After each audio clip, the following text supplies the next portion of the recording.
Strong looks different for each of us, and it's time to put focus on our unique journeys that get us there. This space created weekly is for athletes to improve their mindset in order to better navigate challenges that come up in sport and in different seasons of life. On this show, we ask the questions that lead to better answers and have the conversations that truly matter. This is the Becoming Your Strong podcast. Hey, you guys. Welcome back to another episode of the Becoming Your Strong podcast. We're continuing on in the guest series this week. Someone else that's super special because she's been a listener of the podcast for the last 3 years. She's been on this since the beginning, y'all. And not only is she a fellow listener, but she's a coach. She's a DECA and High Rocks athlete. I mean, she's doing this stuff with me side by side. We've been friends. Actually, crazy enough, we raced together at 2023 World Championships. That was our first year doing DECA ever.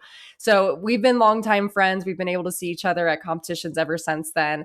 And I'm really excited to have Katie on the podcast today because she's been going through it. And when I mean it, it's the thing that none of us ever want to really trek through. It's the world of injury, but it's part of the risk that we run being athletes and doing what we do. So we're going to have her share her story and give us some wisdom from her seat. But Katie, welcome to the podcast. Hey, thank you so much for having me. I am thrilled to be here. Yay. We're very happy to have you too. I know the folks that are needing these messages, these words today are excited to have you. And before we sort of jump into the big story of the day of what recently happened to you, I just want to give the listeners a chance who don't know who you are, just to get a chance to get to know you. So tell me about where you came from, how you grew up, how you got in hybrid racing, all the fun things. For sure. Yeah. I started in athletics when I was really young, started with basic fun soccer that lasted a couple seasons. Didn't like the heat, so we went indoor. So I started figure skating at age 10. Never super got competitive in that because I was too old when I was starting. So, I was never incredibly competitive, but it was a lot of fun. And I went all the way up through senior level in moves in the field, became an assistant coach and then a coach in that. So I started coaching at 13. So I've been coaching a long time. But left figure skating in college because there was no rink where I was going to school, but I was getting my bachelor's in kinesiology. And I thought, I could take this back to the rink later on in life, and life derailed a little bit because I met my husband in college. And of course, I had to choose skating or him, and I chose him in a heartbeat. So go hubby. Oh yes. So anyway, after school, I went the whole personal trainer route, group exercise, did that whole jam for a few years and still felt like there's nothing quite athletic enough. It was fitness, yes, but there wasn't like a greater purpose or something bigger, a bigger drive behind it. Mm-hmm. And so I found this thing called DECA in 2022. My gym became an affiliate that year, and I tried out my first DECA Strong, and it was just immediately like, this is it. I love this. I'm going to sink my teeth in. And then in 2022, like a few months after I started training for it, that's when I had my first ACL issue. So I tore my ACL and my medial meniscus on that side on the left. And then, had the big long recovery, came back 2023, still qualified for world champs again. And I went and competed with Kayla for the first time. And then I was, obviously full steam ahead. And then right after world champs 23, I got pregnant. It was kind of like, oh no, I will be out of another competitive season. Yeah. So then I had the big 9-month D-train and then the big long recovery postpartum after that. I love baby G immensely, so definitely no regrets there. I call him baby G or the gremlin. So if I refer to a gremlin, that's who. Yep. But anyways, I had him in 2024 and then came back 2025, came back stronger than ever and hit some awesome PRs that year, came back to Worlds. I got 3 elite qualifications, but I turned them all down to stay age group another year and got podium for teams in the strong, and then I got first in age group strong, so on the solo side. So that was a huge moment for me and very, that's one of my favorite moments ever right now in racing. But yeah. Then we started out this season really strong. My running was starting to click. Everything was kind of falling into place this season. Things were going great. And then Deca Fit Austin happened, Mm-hmm. and obviously the tables turned. So Mm-hmm. Yeah. Well, let's jump into that moment. I guess first, before we do that, what were your goals going into this season? Because things were starting to click for you, and I know that you've been doing both the Deca and the High Rocks world. What were your ultimate like goals, especially hearing that like you turned down some of your elite qualifications to go age group for another year? Like, was the goal to go elite this year? Like, tell me all about what your plans were. yeah, I had some more ambitious goals for this year with Deca. I was planning to go full on elite everything. Mm-hmm. I was hoping to qualify in I was hoping to qualify in a lot of things so then I could decide which ones I wanted to do. So I was Way to hoping to do it. qualify. Right, exactly. So I was hoping to qualify in a few strong and mile teams, and then also strong and mile ruck, and then strong and mile solo, and then have the pick of the game, pick of the lot. So, and obviously some of those quals might not have turned out. So then I would have fallbacks, all that jazz. But, the strong solo is my love. I love that race. That is like my favorite. My girl. right there with me. So it was, that was going to be my focus. I was going to hope to get in, I was aiming for about 10th slot, maybe like, maybe into the, I don't know, it would have been cool to be in the like lower tens if that would be Mm-hmm. awesome. But I don't know. I hadn't really gotten to placement yet because it was too early in the season to see the field fully fleshed out. So For sure. For sure. But I mean, it still was a step forward. And it was like, well, I don't have a kid and I'm feeling good. So things are full steam ahead. So then going into Austin and the moment, why don't you just share like what exactly happened and kind of what went through your head at that time? yeah. So Austin, I don't know what about it. Something that day just felt off. I forgot my Hmm. ruck at home. I had Oh, there three you go. races that weekend. So that was a big, trigger for me on the way there. It was my first big, I had done the solo ruck for strong and mile at my home gym. So, that's comfy, that's cozy. We're at home. Mm-hmm. I could run home and grab it if I forgot it, whatever. But for Austin, it was just like a total brain fart. Totally forgot Yep. my ruck at home. So I was supposed to do the solo and then the ruck and then a team the following day with my husband. And anyway, so I had all that panic that morning about the rucks, and then I get there and I realize, oh, when you check in at the desk, if you don't own a ruck, you can just borrow one from them. It's amazing. Yeah, it was an immediate like, oh, relief. Like, okay, I can focus on my first race. I don't have to panic or worry. I can just get out there and go. And so that was a relief off my shoulders, but that lingering stress may have had, I don't know, some weirdness to the day. Mm-hmm. But anyway, get on the start line. I'm locked in. We're focused. We go. And my running paces, it feels fantastic that day. My splits just for the first couple were already like going to blow my PR out of the water. I was so excited. I did end up having a penalty though, right off the bat, because I did forget a lap on after Oops. the rower. So yeah. Small details. Yeah, right. It didn't even matter anymore. So, Mm-hmm. but anyway, I get on the box and I'm 17 reps in, and I was just focused. I was already looking ahead to the run because I'm set on number 17. It's just 3 more and I'm done. But then my toe tips the edge of the box and I make a course correction. When I'm coming down with my right leg, I normally put my left hand down to tap the box so I know where it is, proprioceptively, just in space, so then I can get over it again. But I reached down with my right hand instead to course correct because my toe hit. So then it added rotation through my torso. And when my foot hit the floor, that torque, I think, translated into my knee. And it was just that extra rotation I added. Something didn't add up. That's what we kind of figured from the replay video. I'm not 100%. Sure. It happened so fast. In the moment, I had no clue what happened. I felt that big pop and I felt exactly what happened. And I was down. So, Yep. It just, things were grooving and fine 1 second. And then the next I was on the floor. Mm-hmm. Yeah. And because I had my ACL in 2022, I did that one on the box as well. Same exact situation. You're kidding. Yeah, Oh, no, gosh. same thing. This Yeah. box. Don't let the box scare you, folks. It just happens sometimes. Yeah, exactly. I don't know. From figure skating, my knees could have been shot already. It's a very demanding high plyometric sport. I don't know. Could have just been me. But anyway, I know that sensation of what that ACL pop felt like from my first side. And the second it happened, I knew my ACL was gone. And I knew my season was over just in that moment. It was just this flood of emotion. And like, I'm sitting on the floor, my knee is just, it's about 10 seconds of searing pain. Then it's just Mm-hmm. like a dull throb, achy. But I'm just sitting there with it aching. And I'm like, Worlds is gone this year. Mm. My entire season is over. Right now, I'm just sitting on the floor and I'm destroyed, Mm-hmm. Yeah. And that was extremely hard. Yeah. The photographer kept going, so I still have photos of that moment. And looking back on it, it's very raw. It was a hard, 10 minutes there. She did offer to give, or the medic that came over did offer to give my husband the wrap so he could wrap me up and keep going. But the second I stood up, I had zero stability on the knee. Yeah.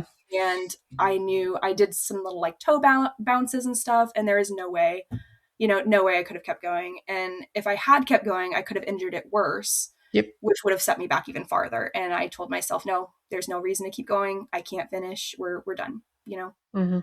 Yeah.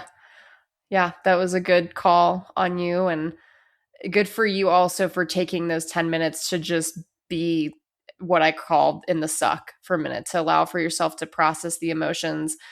I think also too, like just what you explained was so raw and real. Like we jump so far into the future as the what ifs or what's going to happen. And it's like we create this story that's a million times worse than what it might actually be, because that's all our system knows, is like to think of like the worst case scenario, because we're trying to protect ourselves against, fear or evil or doubt or whatever.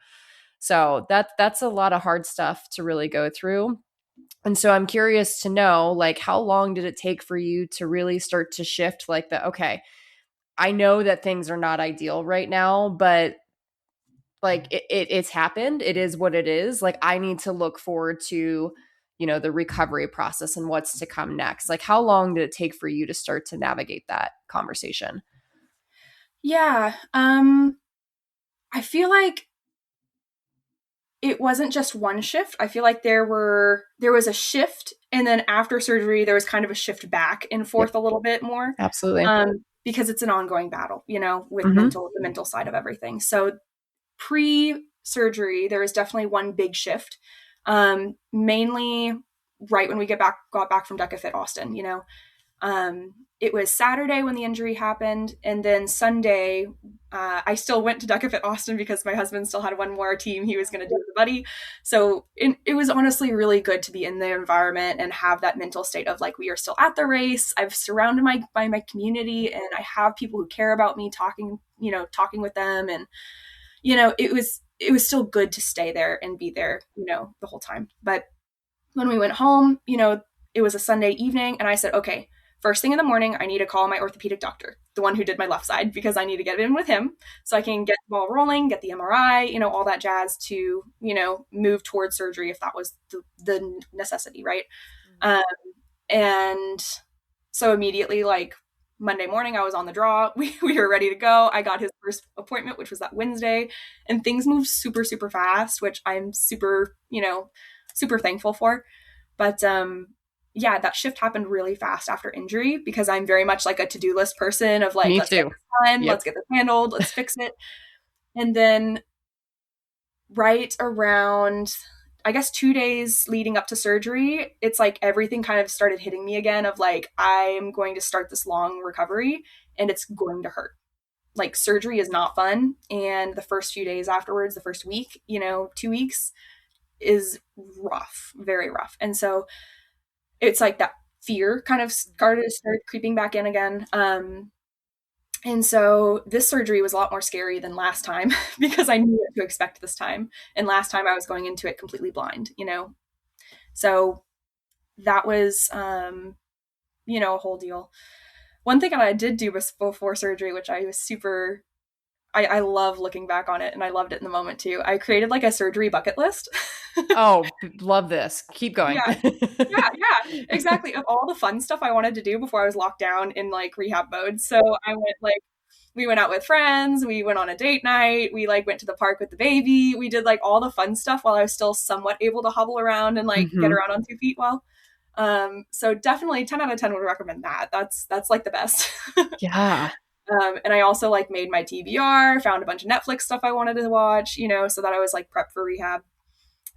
So definitely, love the experience side of the bucket Hmm. list. Yeah. But yeah, so That's such a good idea. I love that, right? Like, let's just celebrate with whatever we do have right now versus just wallow in whatever's to come and just be miserable. So I think that that's super smart.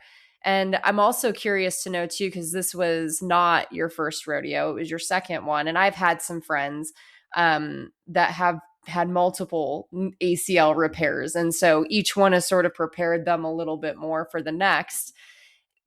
You knew what to expect, and there was a certain sort of fear around the pain, how long it was going to take, just how hard it was going to be. Was there also some peace that you had around, like, I know that I can do this, and like you were able to use like almost the lessons you learned and the wisdom you gained from the last one to help you with this one? Like, was there any of that? oh, 100% yes, yes. Um, Definitely with the first one going into it blind, I went to, a local PT. They were good. I wasn't necessarily super competitive or athletic back then. So they did the job and they did it decently, but they weren't trying to get me back to performance, which was one thing that I was really seeking out this time. So I sought out, that's the word. I sought out a athletic specific PT this time, got things in place with that, as well as where was my train of thought going? Um, oh yeah, because I knew I had already made it through a giant comeback like that and came back to world champs and still had, I was improving and running even, 3 and 4 years after an ACL. I knew I could come back to it and I knew I could come back stronger, you know? So that is something that definitely, helped me mentally, coming through that too. Was it's scary because I know what to expect, but I do know what to expect and I know what's on the other side. I know it's not doom and gloom and I know there's light at the end of the tunnel. Yay, yay. And you're in the thick of it right now. You're in the thick of recovery and going through that. I mean, I guess a couple of questions. Better or worse than expected? How are things just going overall this time around? Yeah, super super smooth, honestly. My PT and my orthopedic doctor have both said, you are right on track. No Yay. complaints, everything is going super well. And because of the type of injury it was too, on my left side in 22, I had the medial meniscus torn and they had to stitch that up, as well as the ACL reconstruction with the allograft, which is a cadaver graft.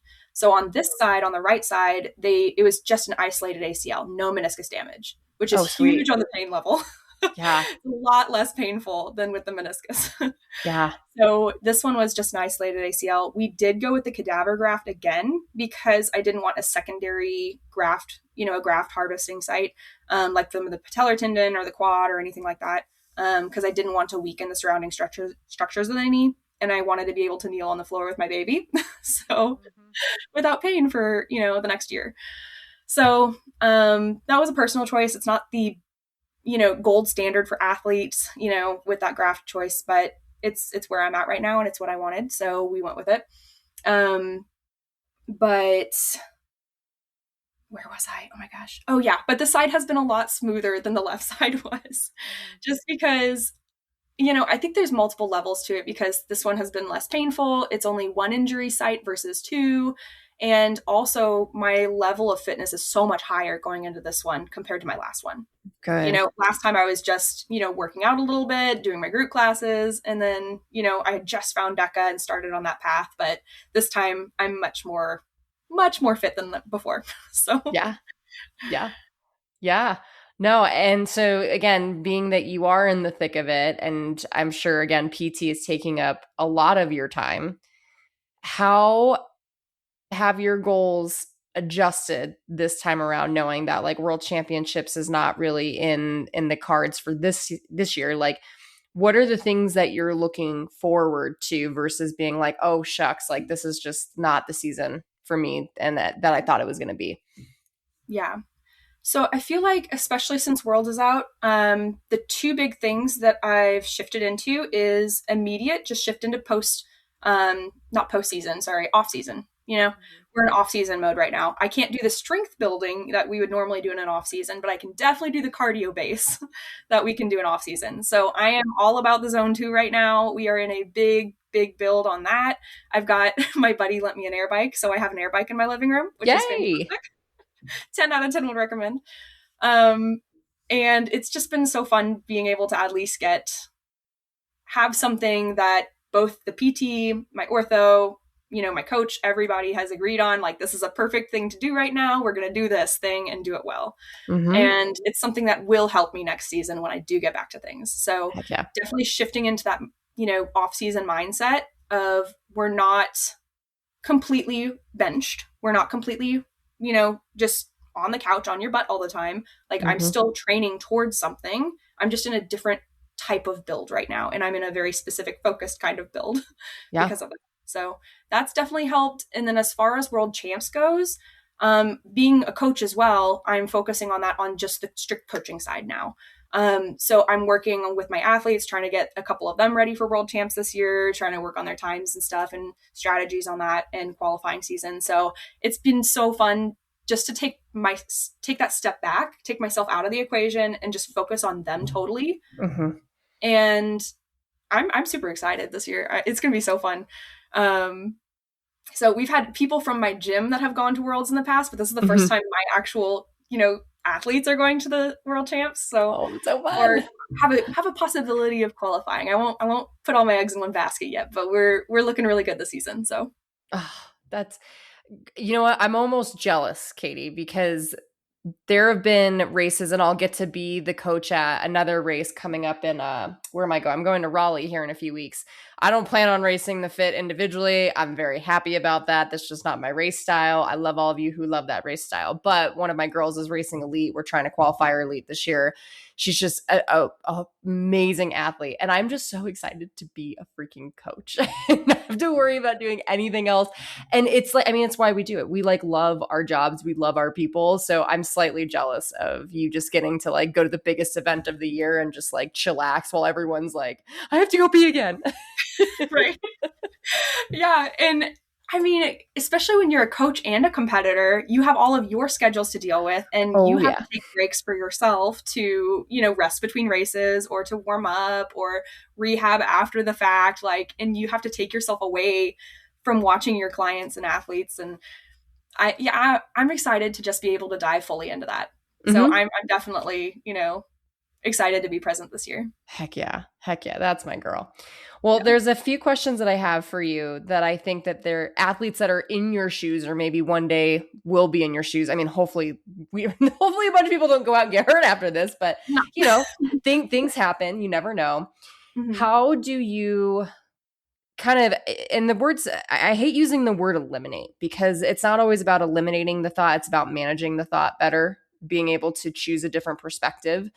But how do you kind of change the conversation in your head when you start to get these thoughts or feelings that oh, I'm taking a big step backwards, I'm falling behind in relation to maybe the elite field, right? Or whoever or whatever you're comparing yourself to. How are you navigating those conversations in your head? Yeah, that is honestly before the podcast, you gave me that list of questions, and that was probably the hardest one. Yep.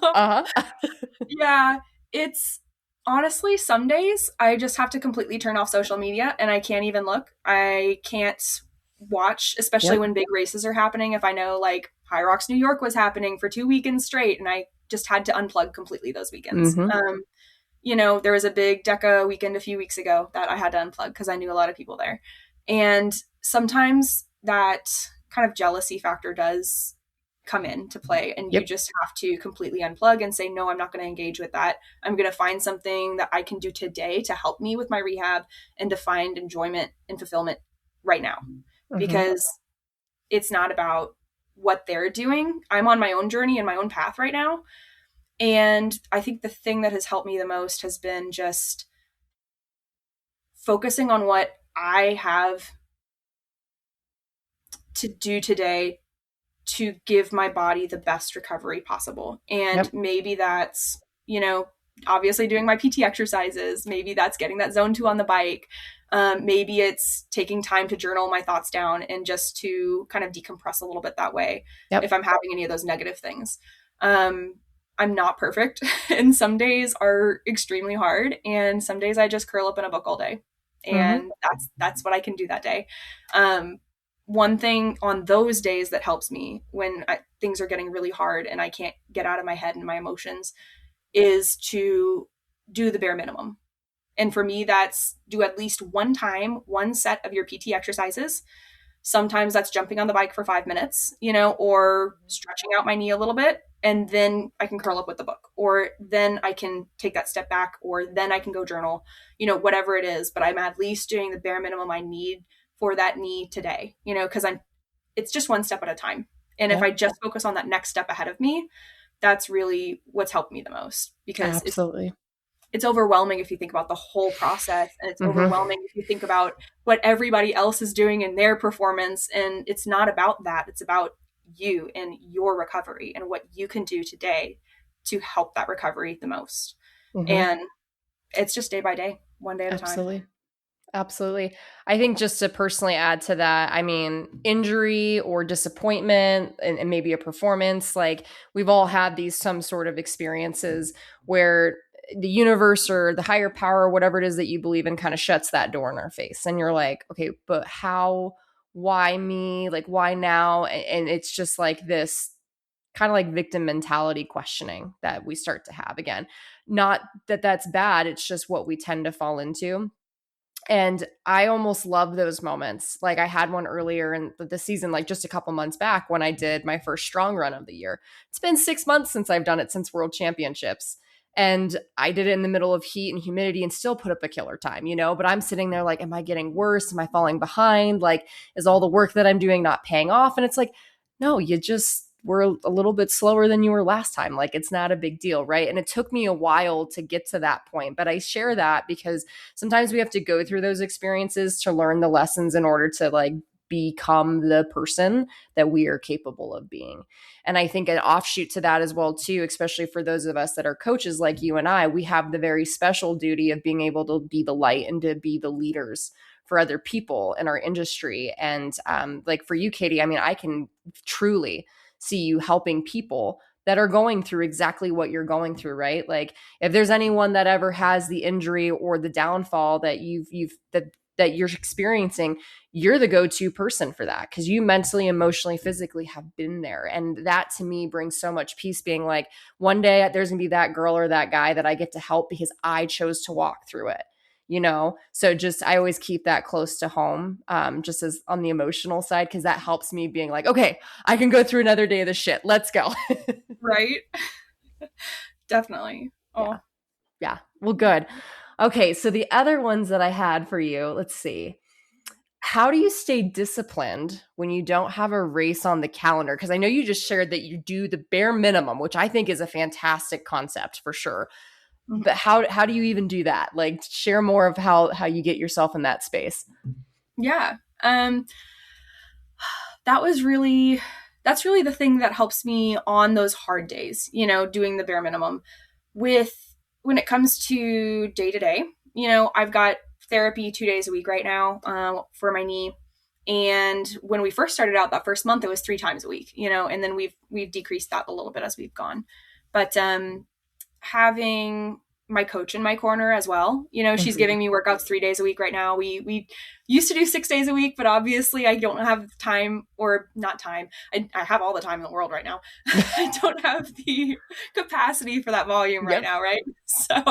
So anyway, I've gone down to 3 days a week with her, so then I can filter those in on the other days a week. So it still fills up my schedule well, but having the coach accountability aspect as well, like I know she's watching and seeing what I'm doing, Mm-hmm. has really helped. I normally don't have to fall back on the accountability side. I'm normally so self-driven, I can just get out there and do whatever. But some days I'm like, oh crap, Amber's gonna see I skip my workout, I need to get back in the gym. Right. So that is nice on some of those days.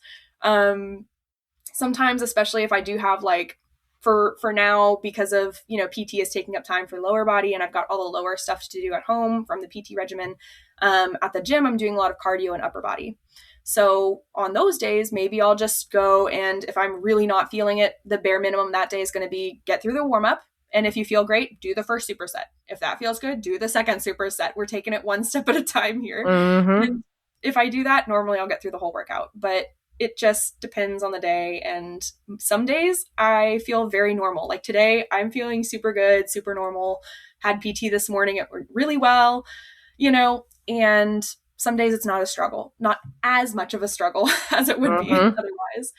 But on those hard days, it is really nice to just, again, that bare minimum, getting yourself in the door, warming up, and then allowing yourself that space to go on with the workout or to back off if you need it, Mm-hmm. Yeah.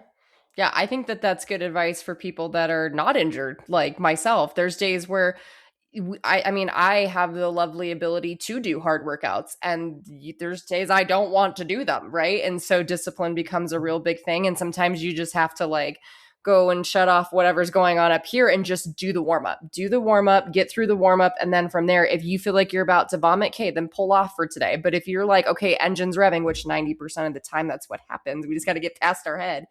Yep. Then you can take, again, just the one interval at a time and do the best that you can with what you got for that day. So I think that that's great advice for anyone, regardless of what boat they're sitting in. Another question for you.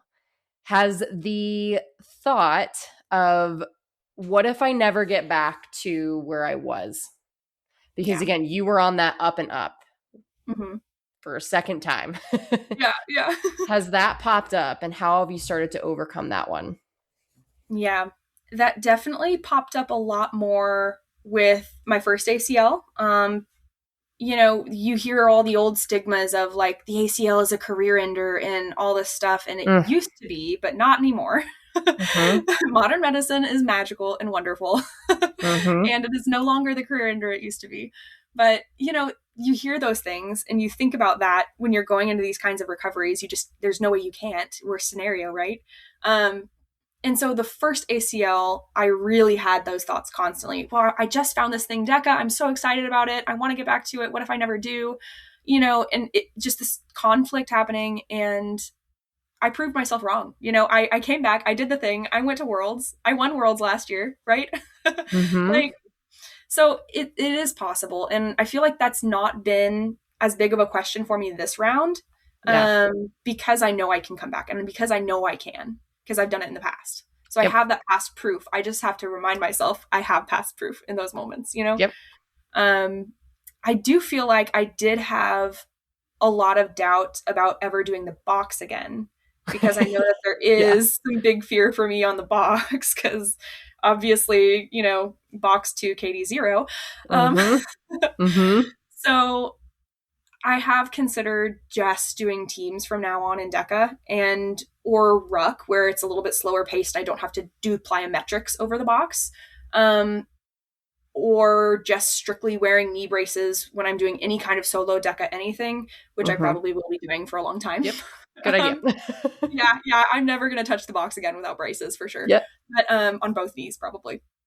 But as far as solos go, I was thinking about just nixing solos completely because of the box factor. For me personally, just being that it's hurt me in the past, and I feel like that is a little bit of the fear talking.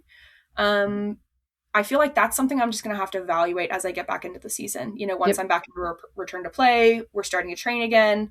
If I don't feel confident, I might stay teams a full year, just do that, just do ruck, focus on non-solo, non-fast box movements, and then work my way back into speed.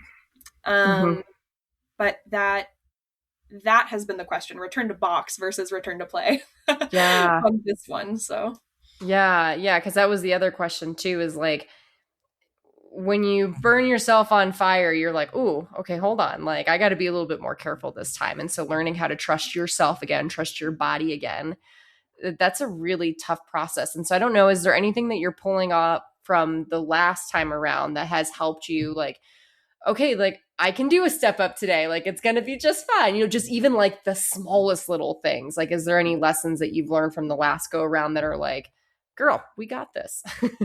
Mm, yeah. It's last time it took me a long time to trust that knee again and to kind of get out of my brain on that side.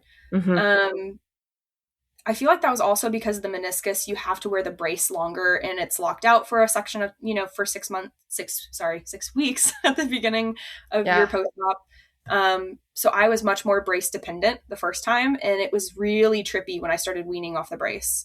This Mm-hmm. time it's been a little bit more confident when I don't wear the brace anymore at home at all, and I feel very confident walking around my house. So maybe I'll have a different experience this time when I actually get back to step ups in the box. Right now, I'm just doing baby step ups at like 6 inches. Oh, so so cute. I love that. so yeah, so I've got my little baby step ups. We're grooving. I can go upstairs normally now. I still have to walk downstairs like a toddler, um, one step at a Mm-hmm. time. But it's I'll put a pin in that and come back to you on that one because I don't Yeah. know how this one's going to be different than the last time. I might come Yeah. back a little bit more confidently because it has been a little bit easier. Um, Last time for sure, it took me at least a full, maybe 2 years before I tried it with speed again. Wow. Because I was doing strict step, like no plyometric over the box for at least 2 years after that surgery. Um, and really, I think it was really postpartum when I started getting back into speed on it and trusting it a little bit more to ramp up, Mm-hmm. try to get that time down. Um, yeah. So we'll have to wait and see, if the brace gives me that confidence too, the sports brace that I'll get later, that might help, but Yeah. still to be determined. Yeah. Yeah. And I think everyone goes through their own individual journey on that. Again, it's not just about trusting your body, it's about trusting yourself. And I think that if I could say, if I had like a singular word that I've been working on, like in my athletic career, in my life, it's just been trust, trusting the process, trusting in the bigger picture, trusting in myself. Like, it's hard. I still don't have the answer either. Of course, that's why I love to talk to other smart, like-minded people like you, because maybe someone else gets you a little bit closer or has you thinking a different way. It'll come with time, and with being open-hearted, open-minded, and just allowing for the seasons to take you where they may. So Mm-hmm. we'll get there together. Last question for you. And I see, I personally think this one was the hardest out of all of them, because I think this is the one where athletes struggle the most, is being able to separate what they're going through, their performance, in their previous sport, just being able to separate injury from your performance, or separating your identity from your performance more specifically. Because Yeah. a lot of us take this sport as our identity. It's a large part of it. So, how has this current season of life sort of forced you to go through that process? And is there anything that's coming out of that for you? Yeah, definitely. That one is definitely a heavy question.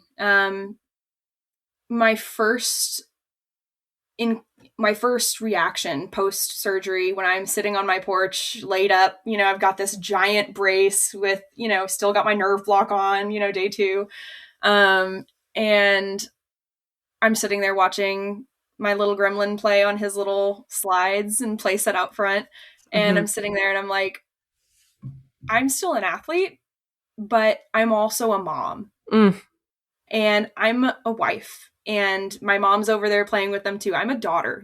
I have all of these other roles that I play, and my role as athlete right now, my job is to recover.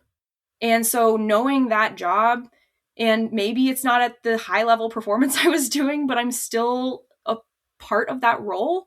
But I also have these other roles too that I get to step into maybe a little differently this time, or right now, in the season.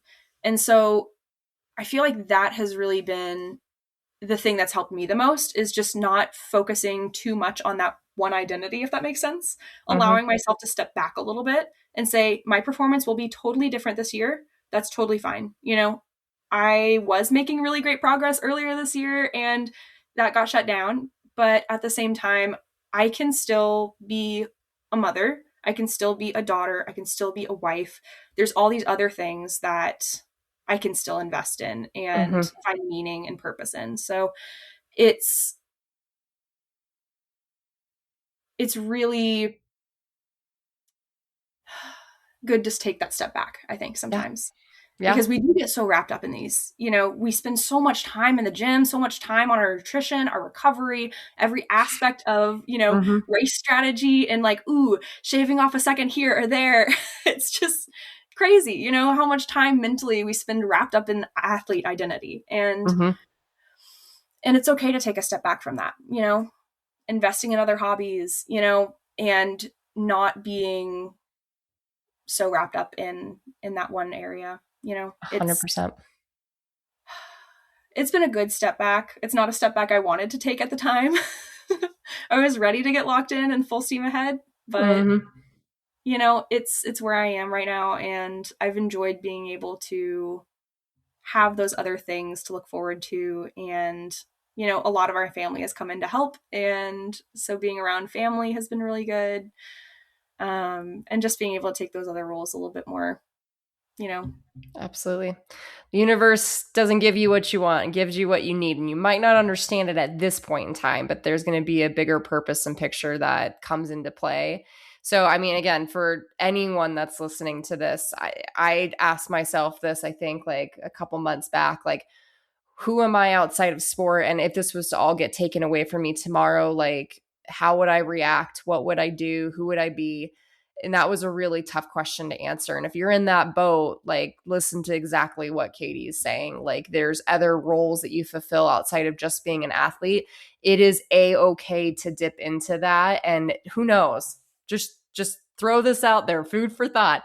You might even become a better athlete because you learn to separate a little bit. Just throwing that out there, okay? Because I've come to find when you take a step back that good things come for you. So, well, Miss Katie, last little thing for you. If there is someone that wants to continue the conversation, work with you from a coaching perspective, just lean on you at this time, what's the best way for them to contact you and things of that sort?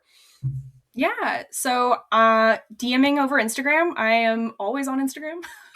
Same. Yeah. So that's going to be the easiest method, at Katie Garrison Fitness. And you can find me on YouTube. I do reply to my comments there. It's just a little harder to track people down and have actual conversations on YouTube. So jump over to Instagram if you wanna chit chat. Heck yeah. Well, I appreciate you, gal friend, for jumping on, for sharing the story, all the feels, sending you all of the recovery, and best of luck over these next couple of weeks and months as you do it. And then I will see you at World Championships, maybe sooner if you're at one of the fits for some odd reason. But World Championships with your coach hat on, all smiley and yourself. Perfect. Sounds great. Awesome. Thank you again. We'll see you soon. All right. Thanks.